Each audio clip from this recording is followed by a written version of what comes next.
Irmãos, eu quero saudar todos com a paz do Senhor Jesus e agradecer a Deus pela oportunidade de estarmos juntos mais uma vez para estudar a sua palavra. É uma noite fria e nem todo mundo consegue sair de casa. Nós queremos, então, agradecer a Deus pelos que vieram e também cumprimentar aqueles que nos acompanham pela transmissão.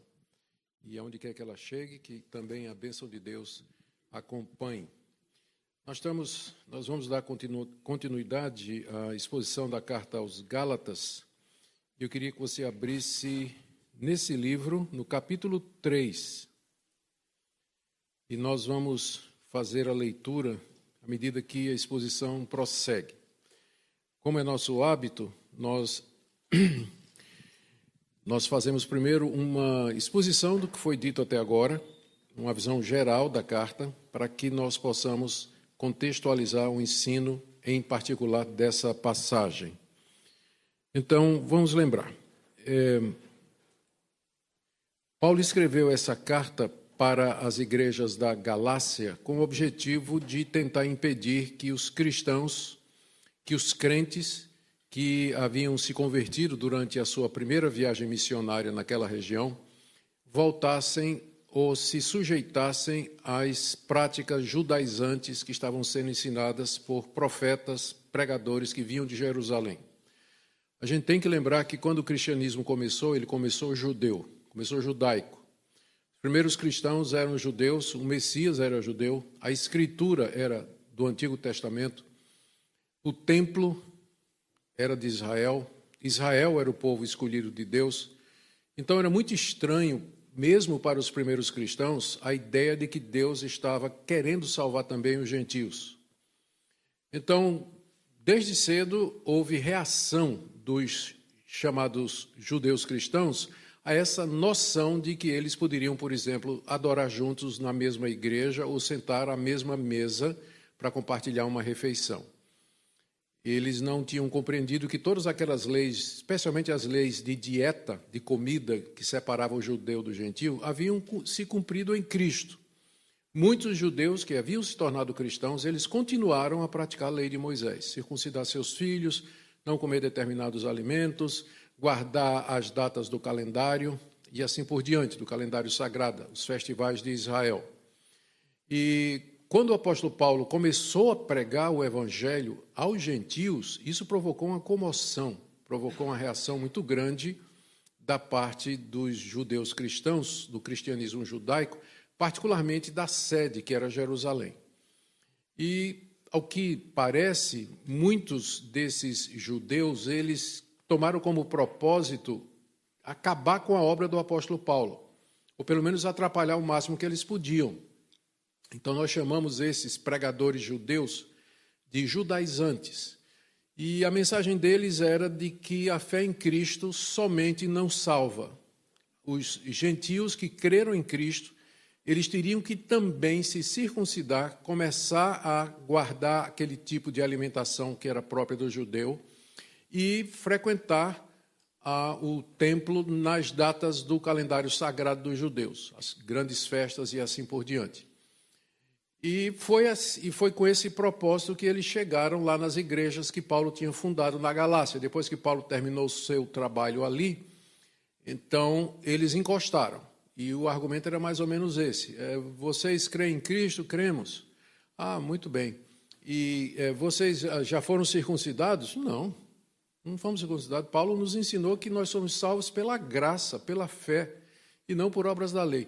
Ah, mas Paulo não é um apóstolo como os 12, ele é diferente, é um rank inferior, ele recebeu o evangelho, distorceu para seus propósitos, ele é um mercenário, o evangelho que ele prega é um evangelho diluído, e vocês têm que, na verdade, seguir as orientações que vêm lá de Jerusalém, e vocês têm que se colocar debaixo da lei de Moisés para ser salvo. Quando Paulo soube disso, e quando soube que alguns dos crentes da Galácia já estavam seguindo os judaizantes, ele então, não podendo estar presente lá entre eles, escreve essa carta com o objetivo de expressar a sua surpresa pelo que estava acontecendo com aquelas pessoas que se converteram através da pregação e adverti-los a respeito do que é que aconteceria se eles abandonassem a fé em Cristo e se sujeitassem às obras da lei.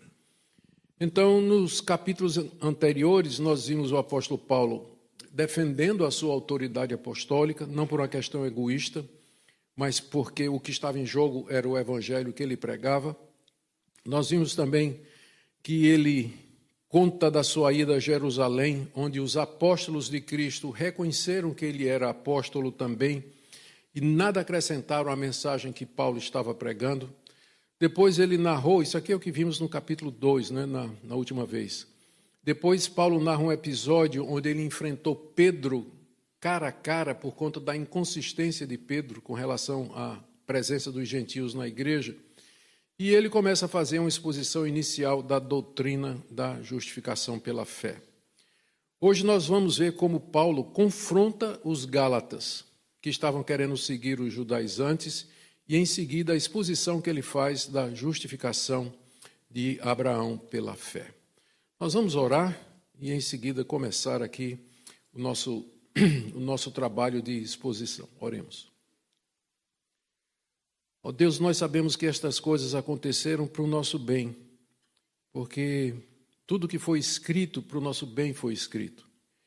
E mesmo que o contexto seja diferente, a tentação de buscarmos a justiça própria, nossa justiça diante de Deus é sempre muito grande e próxima ao nosso coração corrompido. Pedimos que o Senhor abra os nossos olhos para ver a graça do Evangelho, como ela muda, transforma e faz aquilo que a lei nunca podia fazer e também não era destinada a fazer. Ajuda-nos, ó Senhor, na compreensão da Tua palavra e na sua aplicação, em nome de Jesus. Amém.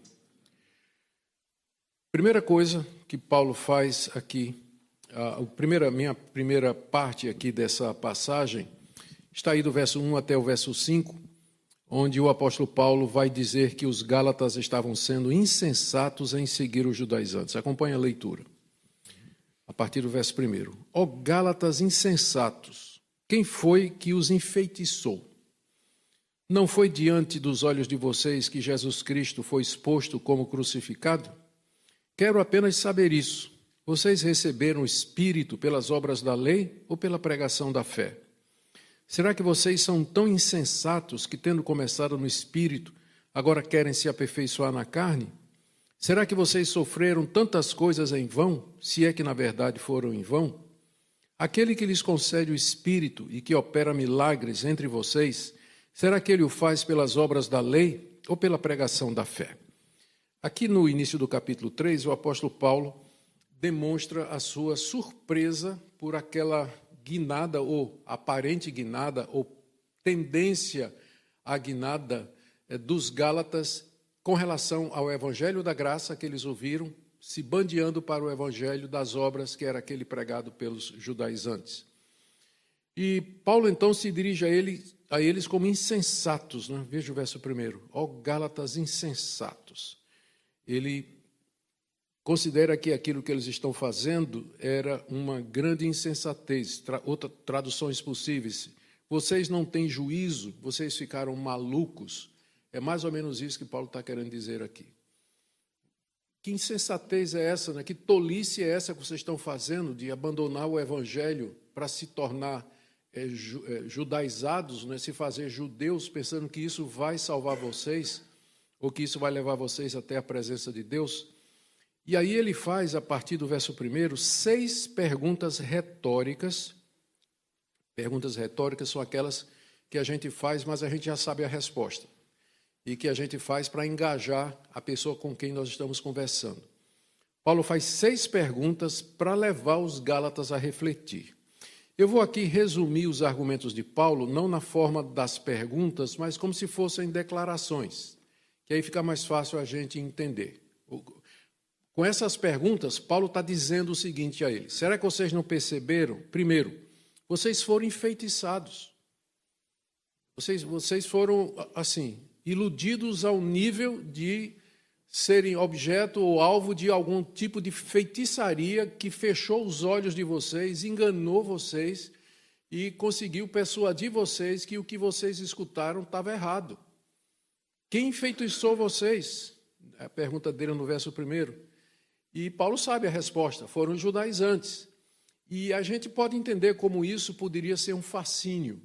Os judaizantes chegavam para os gálatas e diziam: olha, é claro que Paulo está errado, porque pense, olha, não foi Deus que mandou construir o templo de Salomão? Você já viu a beleza do templo? Você já viu a glória dos sacerdotes?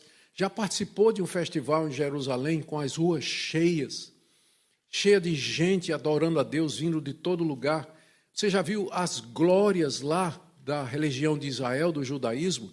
E vocês aqui, vocês se reúnem em casas, vocês se sentam e ficam ouvindo um evangelista, um pregador, falando de coisas do Antigo Testamento, que ele nem pode compreender, porque o Antigo Testamento foi escrito em hebraico e vocês são gregos, vocês não falam hebraico. Vocês vão seguir por esse caminho?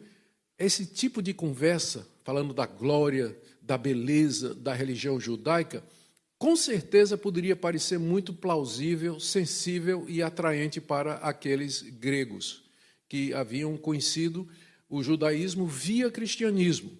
Então a pergunta é: quem é que fascinou vocês? A resposta de Paulo, ele sabe a resposta, foram os judaizantes. Mas o que Paulo está dizendo é que o efeito da pregação dos judaizantes sobre os gálatas era como se eles tivessem sido objeto de um trabalho e foram enfeitiçados, era uma coisa fora do natural, talvez seja essa a melhor expressão, era algo fora do natural. E, gente, não é só os judaizantes que têm esse poder de fascínio, não. Falsos profetas, hoje em dia, eles têm esse poder de fascinar, enfeitiçam mesmo. E muitas pessoas que a gente considerava ou pensava que estavam firmes na fé, seguras na verdade de Deus, acabam assistindo ou escutando alguns desses falsos profetas ou pregadores de falsas doutrinas nas redes sociais, e eles ficam assim, fascinados, não é?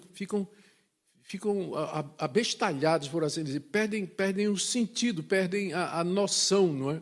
E acabam seguindo essas pessoas, e geralmente pelos motivos errados. Então, primeira afirmação: vocês foram enfeitiçados pela pregação dos judaizantes. Segunda afirmação é que eles foram enfeitiçados mesmo que eles tivessem visto com os próprios olhos Cristo crucificado através da pregação de Paulo. Olha o que ele diz aqui no final do verso 1. Não foi diante dos olhos de vocês que Jesus Cristo foi exposto como crucificado? Ao que Paulo está se referindo? Ao tempo que ele estava lá na Galácia pregando. Paulo pregou com tanta fidelidade, com tanta clareza, que era como, e Paulo pregou Cristo crucificado. E ele fez de tal maneira que era como se os gálatas tivessem vendo Cristo crucificado pelos seus pecados. O bom pregador, e Paulo era um bom pregador, é aquele que transforma o ouvido do ouvinte em olho. Quando eu consigo fazer você ver o que é que eu estou pregando bem. Paulo, quando esteve lá, expôs, é a palavra que ele usa aqui, ele expôs Cristo como crucificado, diante dos olhos, não é dos ouvidos não, é diante dos olhos dos gálatas. É claro, os gálatas não estiveram lá na morte de Cristo. E Paulo também não fez uma encenação, uma coreografia da morte de Cristo na cruz do Calvário. Ele se valeu da palavra, mas a palavra tão bem pregada, tão clara, que era como se os gálatas estivessem lá vendo Cristo ser crucificado no Monte da Caveira. E era isso que tornava Paulo ainda mais indignado, né? Vocês foram enfeitiçados, logo vocês, diante de quem eu preguei, de tal maneira que vocês praticamente viram com seus próprios olhos que Cristo morreu naquela cruz por vocês? É o segundo ponto dele. O terceiro está aí no verso 2. Eles tinham recebido o Espírito Santo, e eles tinham recebido, provavelmente, isso foi atestado pelas línguas, sinais e prodígios que eram comuns no período apostólico, com a chegada do Espírito Santo. Eles haviam recebido o Espírito Santo quando creram na mensagem de Paulo. Quando Paulo chegou lá pregando o Evangelho, eles creram e aquelas marcas da chegada do Espírito Santo se manifestaram entre eles, muito provavelmente. E não porque eles tinham cumprido as obras da lei. Não porque eles tinham cumprido. Olha como é que Paulo pergunta no verso 2. Quero apenas saber isso. Vocês receberam o Espírito pelas obras da lei ou pela pregação da fé? Como eu disse, pergunta retórica é aquela que você faz e você já sabe a resposta, mas você faz para engajar o ouvinte. Paulo já sabe a resposta. Eles receberam o Espírito Santo quando Paulo pregou o Evangelho e eles creram. Eles não receberam nada quando os gálatas, quando os judaizantes estavam lá na Galácia pregando as obras da lei. Eles poderiam cumprir todas aquelas obras da lei, mas não receberiam o Espírito Santo de Deus. Porque o Espírito Santo é concedido por Cristo. E é o direito e a prerrogativa que ele tem, depois que ele morreu, ressuscitou, sentou-se à direita do Pai, recebeu do Pai a promessa, é o que Pedro diz em Atos capítulo 2, e derramou o Espírito Santo como no dia do Pentecostes. Então é a pregação sobre Cristo que faz com que nós recebamos o Espírito Santo de Deus, e não a pregação das obras, de você trabalhar para isso, você merecer, você conquistar alguma coisa. Você pode receber algum Espírito, mas não é o de Deus. Não é o de Deus. Para receber o Espírito Santo é mediante a pregação da fé em Cristo Jesus. O quarto ponto do apóstolo Paulo é que era o cúmulo da insensatez, eles tendo começado no Espírito, querer se aperfeiçoar na carne pelos próprios esforços. Verso 3. Será que vocês são tão insensatos que, tendo começado no Espírito, agora querem se aperfeiçoar na carne? Aqui Paulo introduz uma dicotomia que vai continuar até o final da carta, que é entre Espírito e carne. Espírito é tudo aquilo que tem a ver com Cristo morto pelos nossos pecados, justificação pela fé, a graça de Deus. Carne significa não somente pecado, mas o esforço humano, a natureza humana que busca se justificar diante de Deus. Paulo chama de carne. O desejo da carne é sempre se justificar ou apresentar alguma coisa em seu favor. A carne é o oposto do espírito. São dois sistemas de salvação e dois estilos de vida. Ou você está vivendo no espírito, ou você está vivendo na carne. Viver na carne é você viver tentando se justificar diante de Deus e de merecer de Deus a salvação. E o resultado é, ele vai dizer no capítulo 5, aquelas obras mencionadas lá. Viver no Espírito é viver na dependência de Deus, seguir o Espírito de Deus, no poder do Espírito de Deus, e o fruto está lá no capítulo 5, a gente vai chegar lá também. Mas aqui Paulo, pela primeira vez, introduz o contraste. Ele diz assim, no verso 3, vocês começaram com o Espírito, ou seja, ouviram a palavra, creram, pela graça foram salvos, receberam o Espírito Santo. E aí agora vocês querem se aperfeiçoar pela carne? Quer dizer, vocês entenderam que a salvação é de graça, e vocês pensam que a santificação também não é? Que vocês são salvos pela graça, mas a partir daí tudo depende do esforço de vocês? Vocês têm que guardar a lei de Moisés, você tem que seguir uma listinha de coisas para poder ser aceito por Deus e assim por diante? Toda vez que uma pessoa que creu, foi salvo e justificado pela graça, e ela segue uma agenda de usos e costumes, regras de fazer isso, não fazer aquilo, e achar que isso é o caminho para a perfeição, cai nessa categoria aqui. Começou no Espírito, mas está se aperfeiçoando na carne. Do começo ao fim, é pela graça, é mediante a fé. Nós somos salvos pela graça, nós somos santificados pela graça de Deus. É claro, Deus vai usar todos os recursos para que Ele nos santifique, mas sem que jamais o fruto seja resultado do meu esforço. Isso seria, então, o resultado da carne que quer se aperfeiçoar pelos próprios esforços.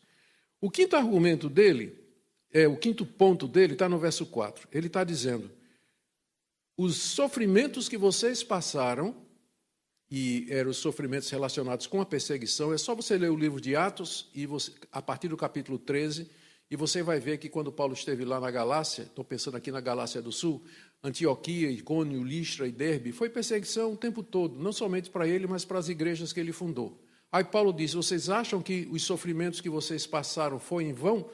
E não foram. Não foram em vão. Aconteceram exatamente porque vocês não estão andando segundo a carne, não estavam andando segundo a carne. Vocês sofreram e vocês foram perseguidos exatamente porque vocês creram e pregaram que a salvação é pela fé sem as obras da lei. E vocês sofreram por conta disso. Foi em vão isso aí? Não foi.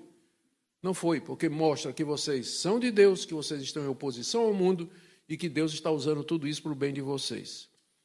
O último ponto de Paulo aqui está no o verso 4, né? Será que vocês sofreram tantas coisas em vão? Se é que, na verdade, foram em vão. É como se ele dissesse, não foram em vão. Vocês sofreram muita coisa, mas não foram. Essas coisas não foram em vão. O último ponto dele aqui está no verso 5.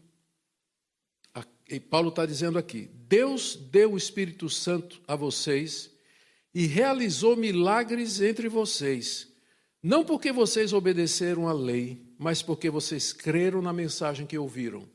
Olha o verso 5. Aquele que lhes concede o Espírito e que opera milagres entre vocês, será que ele o faz pelas obras da lei ou pela pregação da fé? Quando Paulo esteve lá, ele certamente usou, pelo menos a gente lê no livro de Atos, que em alguns dos lugares onde ele passou, sinais e prodígios foram feitos por ele. Paulo era um apóstolo de Cristo, ele tinha o dom de curar, tinha um dom de fazer maravilhas, que era dado ao que estavam conectados ao ofício apostólico. E os sinais que a gente encontra no livro de Atos, relatados, eles foram, na sua quase absoluta maioria, ou feito por um apóstolo ou por alguém associado aos apóstolos, exatamente porque a função do apóstolo era... Os apóstolos foram um grupo especial levantado por Deus para administrar a passagem do Antigo Testamento para o Novo. Era necessário que ficasse claro que eles foram enviados por Deus para fazer essa transição do Antigo Testamento para o Novo. E, para tal, eles foram dotados com a capacidade de fazer sinais, prodígios e maravilhas, para mostrar que eles eram de Deus. Quando Paulo esteve lá na região da Galácia, com certeza ele curou doentes, deu a vista a cegos, levantou pessoas com deficiências, sarou doenças de todo tipo, expulsou demônios. E agora ele pergunta para os Gálatas, isso que aconteceu, ele fala aqui do aquele que opera milagres entre vocês, está no presente o verbo, né? Aparentemente ainda estava acontecendo lá entre eles. Paulo pergunta, os milagres que estão acontecendo, que aconteceram e que estão acontecendo, eles foram resultados de você guardarem a lei ou de vocês crerem na minha pregação? Pergunta retórica, Paulo sabe a resposta. Foi porque eles creram na pregação de que Cristo é o Salvador, que nós somos salvos pela graça mediante a fé e não por obras da lei.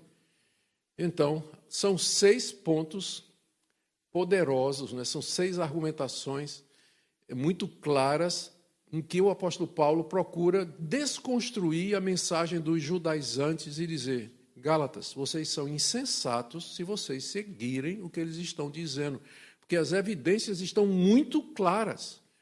Que o que aconteceu com vocês, as comprovações que Deus deu, a mudança sobrenatural na vida de vocês, se deu pelo Evangelho e não pela prática da lei. E não pela prática da lei. Alguém me perguntou, né, acho que foi no primeiro dia que nós estávamos aqui, se a gente sabe o que é que aconteceu com as igrejas da Galácia, né, se elas, com a carta dessa, se arrependeram e mudaram. Eu realmente não sei. Não encontro, pelo menos nas pesquisas que eu fiz, a gente não tem muita resposta a respeito disso aí. Mas a gente tem que lembrar que essas cartas, elas não foram escritas somente na soberania de Deus e na providência de Deus, elas não foram escritas somente para as igrejas daquela época. Deus já estava planejando que elas seriam instrumento dele para todas as épocas, até porque esse assunto e esse tema é sempre recorrente. Sempre você vai encontrar legalismo, tentativa de autojustiça, querer obter o favor de Deus pela prática religiosa, de rituais ou, enfim, qualquer outra coisa que se exija. Isso sempre é uma tendência na história da igreja. E a carta aos Gálatas sempre foi usada para defender a graça. E eu aqui estou pensando particularmente na Reforma Protestante. Na Reforma Protestante. A carta aos Gálatas foi usada de maneira abundante pelos reformadores para dizer que o sistema de salvação empregado pela Igreja Católica Romana era semelhante ao dos judaizantes, onde Cristo não era suficiente, mas você tinha que complementar com obras exigidas pelo catolicismo, a participação nos sacramentos como sendo meios de graça, e que somente a Igreja poderia dispensar e entregar e assim por diante. Então, a partir daqui, eu penso, só isso aqui só essa argumentação aqui no início do capítulo 3 já apagou a carta toda, né? Se você conhecer isso aqui, você conhece tudo que os Gálatas estão dizendo aqui. Não satisfeito, o apóstolo Paulo agora passa a falar a respeito de Abraão, o exemplo de Abraão. Depois de ter ilustrado que é pela graça e não pelas obras da lei, ele agora passa para o exemplo de Abraão, que vai aí do verso 6 até o verso 9, que eu quero ler com vocês. É o caso de Abraão. Isso que eu estou defendendo aqui, que é a justificação pela fé, ele diz, é o caso de Abraão, que creu em Deus e isso lhe foi atribuído por justiça. Saibam, portanto, que os que têm fé é que são filhos de Abraão. Ora, tendo a Escritura previsto que Deus justificaria os gentios pela fé, preanunciou o Evangelho a Abraão, dizendo, em você serão abençoados todos os povos, de modo que os que têm fé são abençoados com o crente Abraão. Essa passagem aqui é extraordinária. Paulo interpreta um episódio acontecido lá em Gênesis, capítulo 15, verso 6, que foi lido aqui no início do nosso estudo, onde Abraão, chamado por Deus para acreditar que dele viria uma descendência numerosa e dessa descendência viria aquele em quem seriam abençoadas todas as nações da terra, sendo ele idoso e a sua mulher estéril, ele creu em Deus, ele creu no Messias, ele creu naquele que haveria de vir da sua descendência, que seria o Salvador do mundo. E diz lá o texto de Gênesis 15, verso 6, que lhe foi imputado, atribuído para a justiça. Quando Abraão fez isso, a lei não tinha sido dada ainda. A lei vem 430 anos depois de Abraão. Então, antes da lei, Abraão já é justificado diante de Deus. E é exatamente isso aqui que Paulo vai usar. Deus havia prometido essa numerosa descendência a Abraão e que dela viria aquele que seria, em quem seriam benditas as nações da terra. Ele creu nisso e isso lhe foi atribuído como justiça. E aí vem, isso tudo é o que está no verso 6. E aí do verso 7 até o 9 vem as consequências. Consequentemente, verso 7, os que têm fé são os verdadeiros filhos de Abraão. Essa declaração deveria ter deixado os judeus fulos de raiva, né? Fulos da vida, né? Brabos, irados, zangados. Né? Eu não sei que palavra eu uso aqui, porque é todo mundo de uma região diferente do Brasil. Verso 7, saibam, portanto, que os que têm fé é que são filhos de Abraão. Os judeus se gloriavam de serem filhos de Abraão. Abraão é o pai da fé. Abraão é o pai da nação. Abraão foi aquele que Deus chamou com quem fez promessas. Era o grande nome dentro do judaísmo. E Paulo chega e diz, olha, vocês acham que vocês são descendentes de Abraão? Descendente de Abraão é quem tem fé como Abraão teve. O fato de você ser um judeu biológico não quer dizer absolutamente nada. Eu, que não sou judeu biológico, se eu creio em Cristo, que é o descendente de Abraão, eu sou mais judeu do que você, que é judeu biológico, mas não crê no descendente de Abraão. É pela fé que nós somos, é pela fé que a descendência de Abraão é constituída. E são somente os judeus que creem, e Paulo vai dizer aí que isso inclui os gentios que creem. Veja aí o verso 7 e 8, ele diz assim, aliás, o verso 8, ora, tendo a Escritura previsto que Deus justificaria os gentios pela fé. O que é isso? Como é que a Escritura previu? São aquelas profecias que você tem no Antigo Testamento, particularmente Isaías, Oséias, Amós, onde os profetas já diziam que Jeremias, que fala da nova aliança, Ezequiel, que fala da nova aliança, esses profetas, eles anunciaram que Deus um dia haveria de fazer uma nova aliança e que ele iria trazer para ser seu povo, um povo que não era seu, que não era os descendentes de Abraão, se referindo aos gentios. Então Paulo pega isso aqui e diz, ora, tendo a Escritura, entenda-se, os profetas, os salmos, previsto que Deus justificaria os gentios pela fé, preanunciou o Evangelho a Abraão, dizendo, em você serão abençoados todos os povos. Quando Deus chamou Abraão, ele prometeu muitas coisas. Prometeu a terra prometida, prometeu dar uma numerosa descendência para ele e prometeu: em ti serão benditas todas as nações da terra. Então, já estava incluso aí a bênção para os gentios. Já em Gênesis 12, quando Deus chama Abraão, já estava incluso isso, que os gentios também seriam abençoados. Conclusão dele, no verso 9: de modo que os que têm fé são abençoados com o crente Abraão. Abraão era crente, e nós também. Então, da mesma forma que Abraão foi abençoado, o crente Abraão foi abençoado, nós somos também, quando nós temos a mesma fé que Abraão teve. O que é que Paulo está querendo dizer aos Gálatas? Isso que eles estão oferecendo para vocês, que a conversa do judaizante era essa, né? Chegava lá e dizia: Deus, quando chamou Abraão, prometeu que viria uma descendência dele, numerosa, e deu o sinal da circuncisão, e vocês precisam se circuncidar e tudo mais. Só que o sinal da circuncisão foi dado no capítulo 17 de Gênesis. A justificação de Abraão foi em Gênesis 15, sem circuncisão. Sem circuncisão.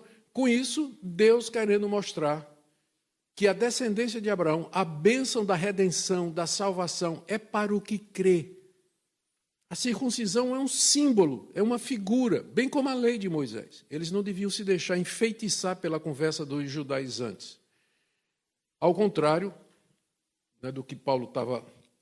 Ao contrário, da propaganda judaizante, os que creem em Cristo é que serão abençoados e não os que tentam se justificar pelas obras da lei. Deixe-me correr aqui para a última parte, é a respeito da maldição da lei e a libertação em Cristo. Paulo passou primeiro, ele questiona os Gálatas, capítulo 3, de 1 a 5, depois ele fala do exemplo de Abraão, de justificação pela fé, e, portanto, fazendo de nós seus descendentes, de 6 a 9, e de 10 a 14 ele cita 4 passagens da Escritura para provar que a justificação é pela fé em Cristo e não pelas obras da lei, conforme a propaganda judaizante. E lembra que tanto os cristãos como os judeus aceitavam a autoridade da Escritura. São 4 citações que Paulo faz do Antigo Testamento. Agora, isso aqui é um argumento extraordinário, porque o judeu se gloriava na Bíblia. Na época era só o Antigo Testamento. Aí Paulo pega e diz: tá bom, eu vou provar que eu estou certo usando a Bíblia de vocês. E aí ele faz 4 citações do Antigo Testamento para provar que a justificação é pela fé e que a tentativa de se justificar pelas obras vai colocar você debaixo da maldição de Deus. O tema aqui, a palavra-chave agora dessa parte aqui é maldição. Se você quiser obedecer à lei para ser salvo, você vai estar debaixo da maldição de Deus.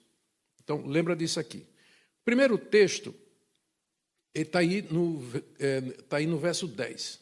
Ele vai dizer assim: pois todos os que são das obras da lei estão debaixo de maldição, porque está escrito. Aí ele cita: maldito todo aquele que não permanece em todas as coisas escritas no livro da lei para praticá-las. Paulo está citando aqui Deuteronômio 27 e 26. Lá está dizendo isso. Quem não permanecer em todas as coisas, ou seja, quem não cumprir tudo aquilo que o livro da lei determina, esse está debaixo de maldição, que seja maldito. O que é que Paulo está dizendo? Se você quer se salvar pelas obras da lei, ou você cumpre tudo perfeitamente, ou então você quebra a lei. Se você quebrar a lei, maldito é todo aquele que quebra a lei. Está escrito lá em Deuteronômio. Então, que caminho você vai querer seguir? Você vai pela graça ou você vai pelo caminho de merecer pela sua obediência? Agora, a regra é a seguinte aqui. Então, se você desceu para o cercadinho, tem que brincar, não é? Então, se você quer se justificar pela sua moralidade, então lembra, a regra é a seguinte: você tem que guardar a lei toda. Se você quebrar um mandamento, você é maldito. Pastor, mas isso não é justo. Não, mas é lógico. Imagina que tem aqui à beira de um abismo que vai até lá. Aqui são 10 metros, aliás, 10 metros de largura, um abismo sem fundo. Sem fundo. Se você pular 10 metros, você chegou são e salvo. Se você pular 9, 5, 3, 2 ou 1, você vai para o fundo do mesmo jeito. Quantos elos de uma corrente precisam partir para que você caia no chão? Você tem uma corrente de 10 elos. Quantos precisam partir para você cair? Basta um.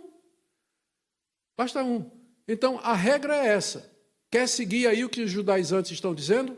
Ouça o que diz Deuteronômio. Maldito é todo aquele que não permanece nas obras da lei que estão no livro, para cumpri-las. Quebrou, está debaixo de maldição. É o primeiro texto que ele usa. O segundo texto está aí no verso 11. Ele diz assim: é evidente que pela lei ninguém é justificado diante de Deus. Eu acabei de demonstrar por que não. Porque o justo viverá pela fé. Aqui ele está fazendo uma citação do profeta Abacuque. O profeta Abacuque já dizia isso, que o justo viverá pela fé. No contexto, viver pela fé significava confiar na providência de Deus, que mesmo que os caldeus arrasassem a Terra Santa, Deus haveria de salvaguardar o seu povo, o remanescente fiel. E o justo viveria pela fé. Ainda que a figueira não floresça, ainda que falte todo o sustento no campo, eu confiarei no Senhor. Então, o justo vive pela fé. Já dizia o profeta Abacuque. O terceiro texto é de Levítico 18:5, que diz assim, ele cita no verso 12. Ora, a lei não procede da fé, mas, e aí começa a citação, abre aspas, aquele que observar os seus preceitos, por eles viverá. Ou seja, o apóstolo Paulo está dizendo aqui que salvação pela lei e salvação pela fé são opostos e excludentes. A pregação, a lei, não procede de fé. Ou seja, a lei, o sistema de salvação pela lei, que eu já ilustrei aqui, não é pela fé, é mérito. O sistema de fé, ele depende da graça de Deus e da obra completa de Cristo. São dois sistemas diferentes. A lei não procede de fé. Se você quiser viver pela lei, Paulo diz, lembre, aquele que observar os preceitos, por eles viverá. Ou por eles você vai ser julgado. Se você cumprir, você tem a vida eterna. Todos os mandamentos. Se quebrar um, você está debaixo de maldição. O último argumento aqui é maravilhoso. O último ponto dele aqui. Antes de entrar no último ponto dele aqui, a última citação, fica claro que o apóstolo Paulo está dizendo aqui, o que ele está dizendo para os Gálatas, é que aquilo que os judaizantes estão propondo, no fim acaba em maldição, porque a própria lei de Moisés amaldiçoa quem não cumpre tudo. A circuncisão é só um item, é a porta de entrada.